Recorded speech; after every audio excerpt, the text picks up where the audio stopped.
Well, now more with Robert Pattinson and Kristen Stewart. This morning was very exciting, being the first to sit down with the Twilight stars, including Taylor Lautner. So I want to share with you more of the fun and crazy conversation we had. You guys don't ever rag on each other in real life or anything? Oh, no, not at all. As soon as I read this book, I was like, oh my God, I can't wait to put out this movie. Because you're going to get him over Yeah, there, I'm right? hearing it now. Oh, I'm hearing it. Do you guys like to feed into the little competition, you know, Team Jacob versus Team Edward, or you're like... No, not at all. Look at him. He's like, it's kind of fun, gives you something to do, right? Edward and Bella's love scenes in Breaking Dawn Part 2 out November the 16th, the steamiest ever. So there's quite the nice little steamy love scene in the movie.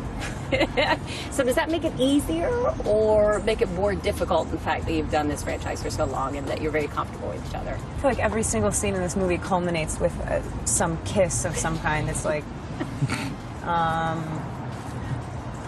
Also, the vampire aspect, you're supposed to have those mind-blowing, inhuman experience. How do you do that? Earlier in the day, Kristen and the mentalist Simon Baker announced that Kristen's Panic Room co-star Jodie Foster will receive the Cecil B. DeMille Award at the Golden Globes, which aired January the 13th on NBC.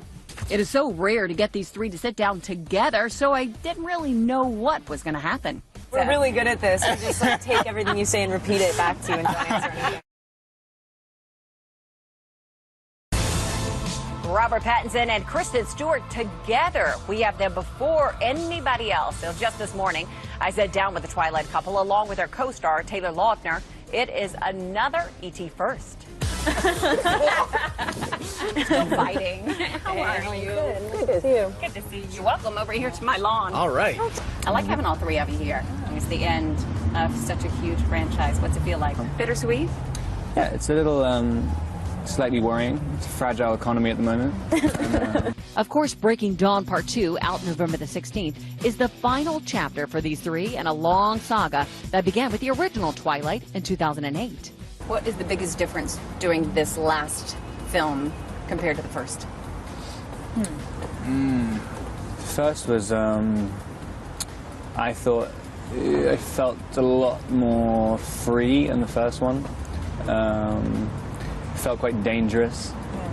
This one, you know your face is still going to be on the front of it, but you have a little bit less control. We have a lot less control than the beginning.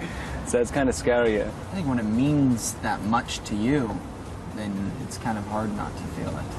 And it does. I mean, we've... To hundreds of thousands of people, right? A little pressure, I yeah, guess to it would be. them and to us. I mean, I felt a ton of pressure. Pressure's a good thing. Yeah. Why you think it brings out the best? As soon as you don't have that pressure, what are you doing it for? It's like, it makes it incredibly worth it. I mean, I guess it's an indication that it's worth it.